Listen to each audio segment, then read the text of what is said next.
Hello student, welcome back to my channel Madhuri classes. अगर आप class 10th में और 12th में पढ़ रहे हैं तो ये वीडियो बिल्कुल आपके लिए इम्पॉर्टेंट है। अगर आपको 2023 में टॉपर बनना है तो वीडियो को ज़रूर देखें, क्योंकि इस वीडियो में आपको 2023 में टॉपर बनने की मैंने सारी ट्रिक बताई है। इस वीडियो को देखने के बाद आप 2023 के लिए तैयार हो जाओगे। तो चलिए वीडियो को शुरू करते हैं। आप देखिए, इस वीडियो को 3 तरह के बच्चे देख रहे होंगे, पर यह वीडियो तीनों तरह के बच्चों के लिए है। ठीक है, यहाँ पर जो मैं आपको बता रही हूँ, जो बताने वाली हूँ कि जो 3 तरह के बच्चे इसको देखेंगे तो ये तीनों के लिए इम्पॉर्टेंट है, तो इसको सभी देखिए। अब देखिए, इसमें सबसे पहला जो काम है वह है आपको टारगेट करना होगा। ठीक है, आपको एक टारगेट सेट करना होगा कि आपको कितने परसेंट चाहिए। सबसे पहला यही टारगेट होना चाहिए। अगर आपको परसेंटेज चाहिए ही नहीं, यानी कि 70% में निपटना है, 60% में जाना है, तो फिर आपको पढ़ने की आवश्यकता नहीं है। थोड़ा बहुत आप पढ़ लोगे एग्जाम के टाइम पे तो आपका कम हो जाएगा। तो सबसे पहला काम जो है, आपको टारगेट कन्फर्म करना होगा कि आपको कितने परसेंट चाहिए। जैसे आपको 95 चाहिए, 85 चाहिए, या फिर 90 चाहिए, या फिर 80 70 का कोई नाम ही नहीं है। अगर 70 चाहिए तो फिर आपको ज़्यादा नहीं पढ़ना पड़ेगा। ठीक है, सिर्फ आपको कुछ इंपॉर्टेंट क्वेश्चन तैयार करना पड़ेगा, मॉडल पेपर सॉल्व करना पड़ेगा। ठीक है, सबके लिए मैं यही कहूँगी, टारगेट हमेशा आप लोग बड़ा रखा करो। ठीक है, जब बड़ा टारगेट करोगे तो उससे थोड़ा सा कम आपको मिल सकता है। ठीक है, अगर सबसे छोटा ही टारगेट करोगे तो फिर छोटे से छोटा मिलेगा आपको। इसलिए टारगेट हमेशा बड़ा सेट करके रखो। आप देखिए, जब आपका टारगेट सेट हो गया है कि हमको इतने परसेंट चाहिए, ठीक है, ये कंफर्म हो गया हमें इतना परसेंट लेना है, यानी कि मान लीजिए कि आपने 95 कंफर्म किया कि हमको 95 2023 में लेना है, तो आपको उसके बाद क्या करना होगा। आपके सब्जेक्ट, अगर आप 10th में हैं तो आपके 6 सब्जेक्ट होंगे, अगर 12th में हैं तो 5 सब्जेक्ट होंगे। तो सबसे पहले आपको क्या करना है, सिलेबस जानना है। अगर आपको सिलेबस नहीं पता रहेगा तो फिर आपको कुछ भी नहीं आएगा। ठीक है, क्योंकि सिलेबस के अनुसार ही बोर्ड पेपर में पूछे जाते हैं। बोर्ड में जितने भी क्वेश्चन पूछे जाते हैं सभी सिलेबस के अकॉर्डिंग ही पूछे जाते हैं। तो आप सभी को सबसे पहला काम सिलेबस देखना है।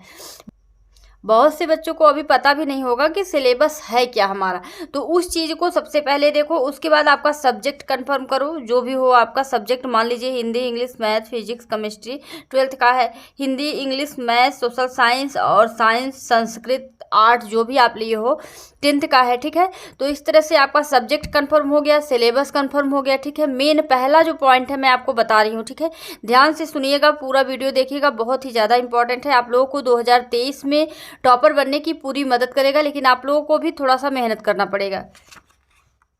अब देखिए, आपका जब सिलेबस सेट हो गया है कि आपको समझ आ गया कि हमारा सब्जेक्ट क्या है, सिलेबस क्या है, उसके बाद आपको क्या करना है, टाइम टेबल सेट करना है। ठीक है, कि आपको दिन में पढ़ना है या रात में पढ़ना है। देखिए, अब आप लोग कहोगे कि जो है पढ़ाई तो स्कूल जाता हूँ वहाँ पर करता हूँ, घर पे भी कर लेता हूँ। ठीक है, तो वो जो आप पढ़ाई करते हो उसका मैं नहीं ले रही हूँ। ठीक है, यहाँ पर मैं आपको उसका नहीं ले रही हूँ। हमें सेल्फ स्टडी चाहिए। आप सेल्फ कितना पढ़ते हो, यानी कि खुद से अकेले में कितना पढ़ते हो, वो चीज़ हमें चाहिए। ठीक है, आप कहोगे स्कूल में और घर में ऐसे ही बस बैठ के सबके सामने बुक लेके, वो चीज़ हमको बिल्कुल नहीं चाहिए। हमें एक टाइम चाहिए जहाँ पर हमें कोई डिस्टर्ब करने वाला ना हो। आप वहाँ पर जितने भी घंटे, 2 घंटे, 3 घंटे, 5 घंटे, ठीक है, मैं तो कहूँगी आपके पास 5 घंटे होने ही चाहिए। अगर आपका 5 सब्जेक्ट है तो 5 घंटे करिए, 6 है 6 घंटे करिए। 6 घंटे का टाइम नहीं है कोई बात नहीं है, हिंदी इंग्लिश को आधे आधे घंटे कर दीजिए। ठीक है, लेकिन रेगुलर करिए, कंटिन्यू करिए। एक दिन करके दूसरे दिन बंद मत हो जाइए। ठीक है, अगर आपको रात को पढ़ना है तो फिर 10 से 3, ठीक है, 10 बजे से 3 बजे तक पढ़िए, उसके बाद सो जाइए। लेकिन आपको दिन में उतना सोना पड़ेगा। ठीक है, कम से कम 6-7 घंटे आपको सोना ही चाहिए, तभी माइंड आपका रिलैक्स होगा। नहीं तो फिर आप जितना भी पढ़े रहोगे वो भी डिलीट होगा, और उसके बाद आपका दिमाग भी अच्छे से एक्टिव नहीं रहेगा। आप स्कूल में या फिर और कहीं भी जहाँ जाओगे, कोई भी काम आप अच्छे से नहीं कर पाओगे। इसलिए सोने का विशेष ध्यान रखिएगा। कम से कम 5-6 घंटे आपको सोना ही पड़ेगा। अगर आपके पास रात में नींद नहीं खुलती है, मान लीजिए बहुत से बच्चों की आदत होती है रात में नहीं पढ़ पाते हैं, तो आप लोग दिन में पढ़ो। ठीक है, अगर स्कूल जाते हो तो फिर उस हिसाब से टाइम टेबल सेट करना। अगर नहीं जाते हो फिर आपके पास टाइम ही टाइम है, जिस टाइम चाहो उस टाइम पर अपना सेट कर लो, ठीक है। लेकिन हाँ, पढ़ाई इकट्ठे, जैसे 10 से 3 मैंने यहाँ पर लिख दिया है कि 10 से 3 बजे तक आपको पढ़ना है, तो 10 से 11 एक सब्जेक्ट पढ़ोगे। मान लीजिए आप 10 से 11 मैथ पढ़े, ठीक है। लेकिन वहाँ पर आपको क्या करना है, मैथ पढ़ रहे हैं आप, थोड़ा सा जब दिमाग आप देखो कि हाँ डिस्टर्ब हो गया है, किसी सवाल में अटक गया है, जैसे भी हो थोड़ा बहुत दिमाग को डिस्ट्रैक्ट होता है, तो आप उठकर थोड़ा सा पानी पी लो, ठीक है। आँखों को मल लो, ठीक है, थोड़ा सा आँखों को मल लो, या फिर जाके अपनी सिस्टर से, अपनी मम्मी से थोड़ा सा बात कर लो, ठीक है। बात करने से भी जो है माइंड रिलैक्स होता है। और सुबह में जब पढ़ रहे हो तो 10 से 3 आप सुबह में भी पढ़ सकते हो, 3 से 8 भी पढ़ सकते हो, जैसे आपके पास टाइम हो वैसे आप पढ़ सकते हो, ठीक है। ये आपके ऊपर है, आप किस तरीके से टाइम टेबल बनाते हो।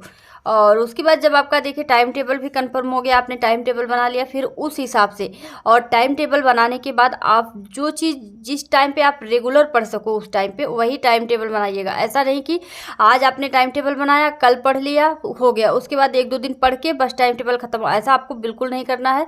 आपको टाइम टेबल अच्छे से बनाना है, उस टाइम को देना है जहाँ पर आपको कोई डिस्टर्ब ना करे। आप अच्छे से कम 5 घंटे 3 घंटे जितना भी सेल्फ स्टडी कर पाओ वो आपके लिए सबसे बेस्ट होगा, ठीक है। जो टॉपर बनते हैं वो सेल्फ स्टडी पर ज़्यादा विशेष ध्यान देते हैं, ठीक है। जो आप लोग नहीं करते हो तो उस चीज़ को आप लोग, अब आपका देखिए बोर्ड 2000 आपका 2023 बोर्ड परीक्षा के लिए अब आपका टाइम टेबल भी तैयार हो गया है, ठीक है। अब ये तो आपके सेल्फ स्टडी की बात हो गई, ठीक है, ये सेल्फ स्टडी के लिए हो गया। अब आपको क्या करना है, राइटिंग पर ध्यान देना है, जो कि विशेष मान्यता है, ठीक है। राइटिंग की विशेष मांग ली गई है। इस बार 2022 में भी राइटिंग स्किल पर नंबर दिया गया है और 23 में भी दिया जाएगा, क्योंकि राइटिंग बहुत मायने रखती है। अगर आप लिख दिए हो, कुछ भी लिखे हो और वो चीज़ साफ नहीं है तो फिर आपको नंबर नहीं मिलेगा, और अगर आप कोई चीज़ गलत भी लिखे हो लेकिन साफ साफ लिखे हो तो उसके लिए आपको नंबर मिलेगा, ठीक है। तो इसी में आपको लिखने के लिए भी टाइम टेबल फिक्स करना पड़ेगा, क्योंकि लिखना भी रेगुलर आप लोगों के लिए इम्पॉर्टेंट है। रेगुलर लिखिए, ठीक है। 1 पेज 2 पेज जितना भी लिखना है आप रेगुलर लिखो, ताकि आपकी हैंड राइटिंग अच्छी बने और आपको उस पर भी जितने नंबर मिलते हैं वो आपके कटे नहीं, सारे नंबर आपको मिल जाए।